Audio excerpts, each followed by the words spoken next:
All right, can everyone see the presentation up on the screen at this time? Yes. All right, beautiful. Well, how you doing, everyone? I'm Henry Beverly. I'm happy you're here today, and I'm excited to talk to you about managing unexpected transitions to a care partner.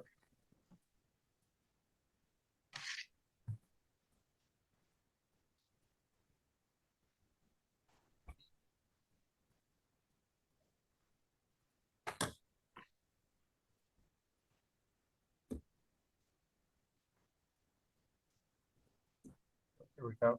Now, the typical life of a partner is we get up, we eat breakfast, we go to work, complain about the commute, it's doing their daily 9 to 5 or 8 to 4, or even for some people, 8 to 7 p.m.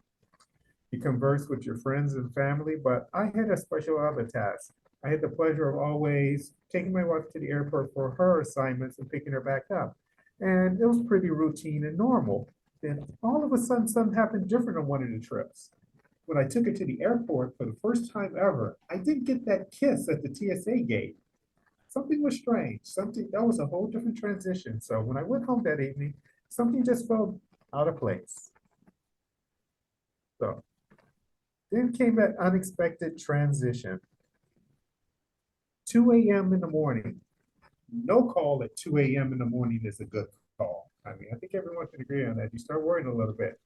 The telephone was having this European call ring of ring, ring, ring, ring, ring, ring, not just standard ring. So thoughts start going through the mind, what could this be? I look at the caller ID, and the first thing I notice is, oh, it's my sister-in-law. Gotta be her stuck with her computer. Boom. The impact. Guess what? Life just changed. Got the call that a loved one has been injured, and the in-laws stayed there on top of it. They'll keep me updated. Well, guess what? When was the last time in-laws ever was on top of something? So I got in full combat deployment mode at that time, and it was let's manage this stressful situation. So the key thing to remember throughout the presentation is going to be use your time wisely, engage in a plan.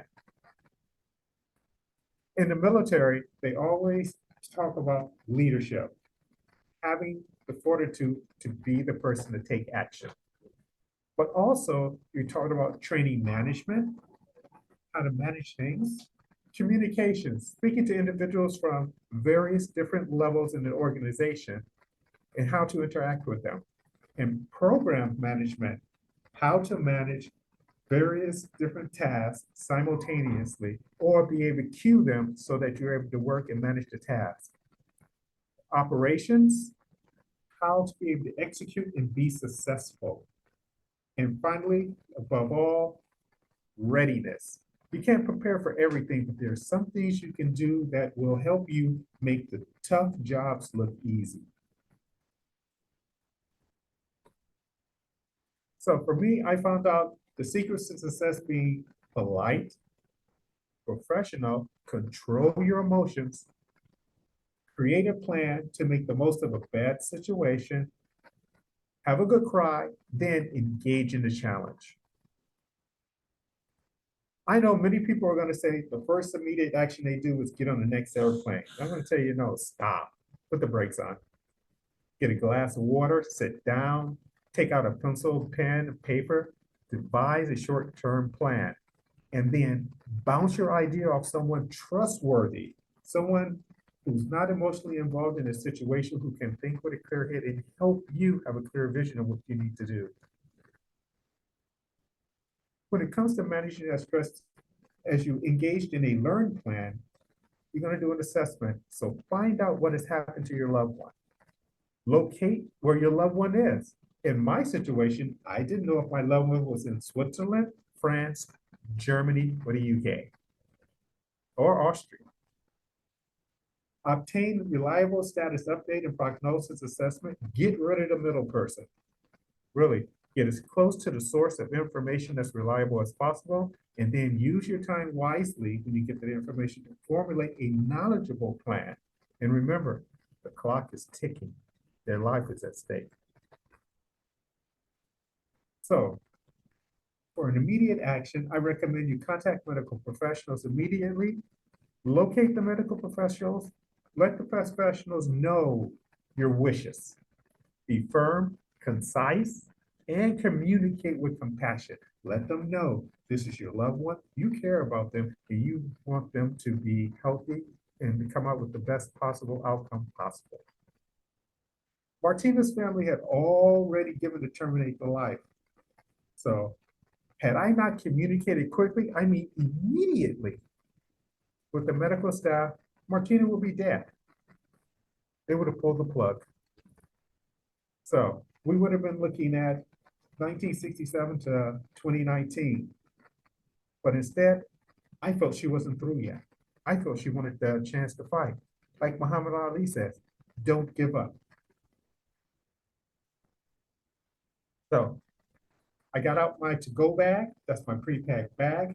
Had a few clothing items, toiletries, electronic gadgets. These are the things that you just have prepared for when you want to get away for a quick trip. Reserve a seat on a flight. Secure your home. You don't know when you're going to return. You really don't. So take care of landlords, mortgages, plants, pets, utilities, even your medical refill prescriptions. These things are very important. Secure your important documents. You'll notice I put up top marriage certificate. I had to prove that I was Martina's husband.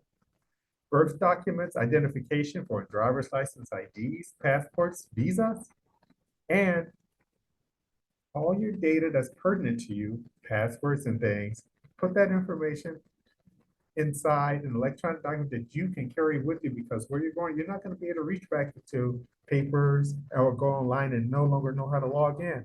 And reserve a mode of transportation for when you arrive where you need to go. So now you've arrived, and it's all about your communication.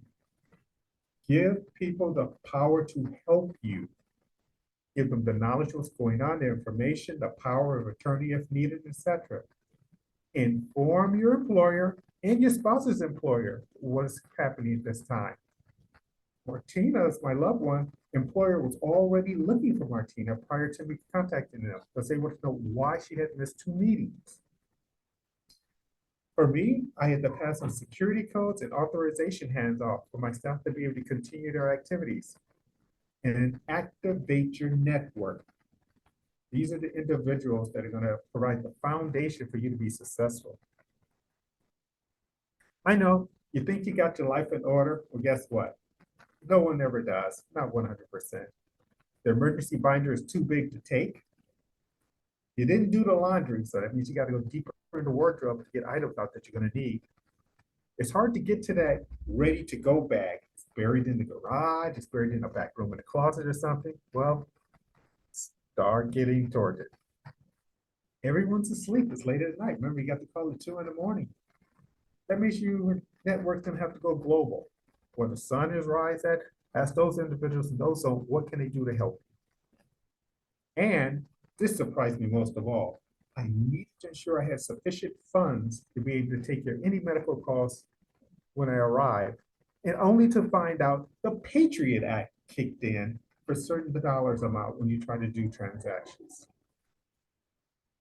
That meant I had to work with the bank and the government to be able to free up the money for a free-flowing transfer to various different banks. So now you get on the flight. They pack us in like sardines. It's stressful, and guess what? The best thing you can do is calm down, think what you're going to do upon your arrival at the location you get to, and rest. Take the pressure off your brain. When you arrive, you're lucky. You called ahead, the rental car is ready for you, and they've even programmed in the GPS address to the hospital to help speed up things for you. The doctor and staff know you now. You've spoken on the phone with them, and they know what you want. Your on-site support team is in place. Friends, legal, government, network, all these key activities are now in place to work for you. Long-term residency, if you're outside the US, you need permission to stay in countries longer than a tourist time period. So you're gonna have to work on that. Technology, make sure your laptop and your cell phone and all your other activities are working in the location where you're going. If you're outside the policy range for your cell phone in places, the charges can accumulate quite quickly. So be prepared. And then insurance company, engage your insurance agent.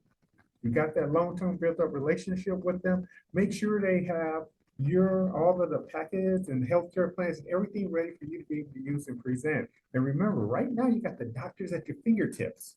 That means any question insurance has, you can provide it quite quickly to them. I decided to bring every resource I possibly can for Martina, and that means bringing in a rotating bed, ensuring that there was complete staff on board to respond to any alarms and system in the hospital. And also, I was speaking to other medical professionals who educate me on what it takes to make Martina to have all the options she needed to have a good recovery. Now you've made it through getting all the instructions in order to the individuals to take care of your loved ones. So bring down the adrenaline, unwind, eat, really eat. Prepare the next stage of your plan, make the modifications to your plan based on what you now have learned, and rest. I did face new challenges, a visa limitation, and all of a sudden I became what was called a medical refugee. One friend told me, you now know what it is to be a refugee and have to pick it up and pack and move on a moment's notice. The U.S. Embassy provided very limited support, and your world-class insurance is not accepted by the local medical system. So that means they're requesting cash for service. European banks do not like working with the U.S. due to the Patriot Act. So you're just going to have to find other ways to be able to transition money, to the various institutions when needed, because you got to pay for that helicopters and an ambulance, for doctors, medical treatments, and therapies. Limited government assistance. Well, our president at the time, he had already pissed off most of the European countries. So host nation countries are not too eager to help out. So you really got to work on your own personal skills to get individuals to help you. And this is really important. Your mail. You were smart enough to stick in a whole mail notice in your mailbox so your postman to take action, but that's only good for 30 days. After 30 days, you're going to need someone to start collecting your mail or your mail to get returned, and that could end up costing credit cards and other things. Remember to be successful, be polite, be professional, update your plan now that you got more information, and then engage in the challenge. You got this. I was lucky. After 2.5 months, my loved one woke up from a coma and we began the road to recovery. So to become now a successful care partner, I learned I had to join support groups. I had to work on my patience, endurance, resilience, and tolerance. This is an Ironman challenge. This is not a walk in the park. So stay engaged in life. The world keeps turning and revolving around. You still got to stay engaged with what's going on. Smile and laugh and just maintain a positive attitude, because past the worst part, you're now working to build a good future. Cherish and cultivate your friendships, because it was your friendships that got you to the point to be successful to where you're at. And this I'm going to stress, advocate, advocate, advocate for your loved one. You're going to have to become the pusher. You're going to have to become the one to double check things. You're going to have to become the individual to be the voice of your loved one. And use your sensors. That means your eyes, your ears, your mind. You're going to have to step it up a level to pay attention to what's going around, not just you, but your loved one, to make sure that you're giving them everything they need to be successful. And to give you an example of what happened one time, not paying attention, I took Martina to the grocery store and sales clerk gave her some popcorn for the first time because everything was new to her on this planet after her home. She liked the popcorn. And she asked because she has some. I said, yeah, you can get some popcorn. I didn't hear anything for a couple of minutes, and I looked behind me, and this is what I saw.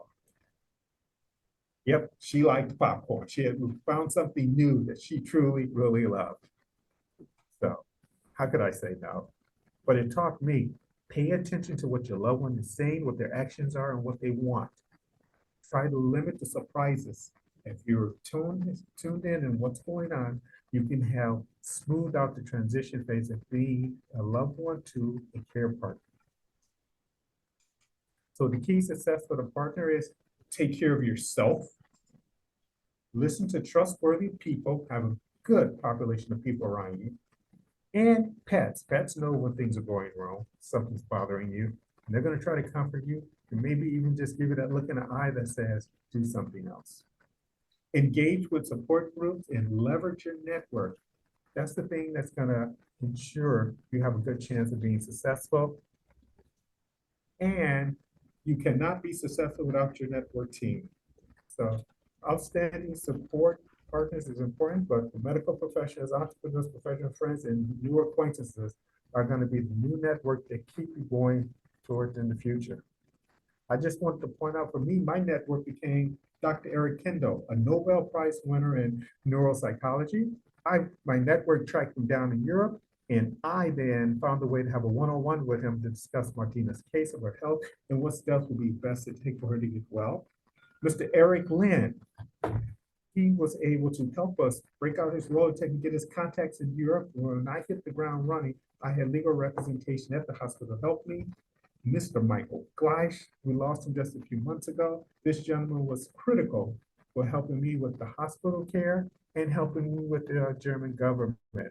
And also you see Dr. Helmut Jacobi, he renewed my prescriptions in Europe because guess what? US prescriptions don't transfer over to Europe.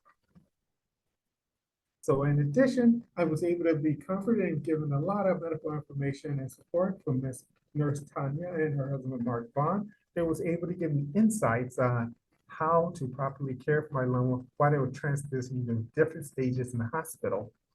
Then Mr. Friedrich Marx, Christian Democratic Union, Germany politician, running for chancellor, was able to cut through some red tape so I can get an extension on my stay in Germany. And then Mr. David Hemke, former partner with Accenture, was able to contact Accenture and get them engaged and provide the support I needed to ensure Martina was getting the proper health care while in Europe. And then Ms. B. Davis made sure any type of mail and items would get forwarded to me and not dropped off by the mail hold system. So in Martina's ICU team, great nurse staff, attentive, and they're the ones that pulled her through her transition. And the two angels to the bottom right, Ms. Kleeman and Ms. Hall, social workers in Germany at the German hospital, they made sure Martina got transitioned to a good rehabilitative therapy center. And then Zeiss Opticals made special trauma glasses for Martina. So, and for brain injury. So instead of it being a bad story over 2019, it turned out that Martina was told she'll never get from the bed. As you can see in the picture, she made it from the bed to the wheelchair. And to the right, her goal of getting to the walker was the next stage. So as you can see, she didn't give up, and I didn't give up on her. And as a caregiver, remember your loved ones and just concentrate on doing what you can to make their life as best as possible. I'd like to say thank you very much for the opportunity. And being a care partner is a very important topic. So always be open to reaching out for support. Thank you.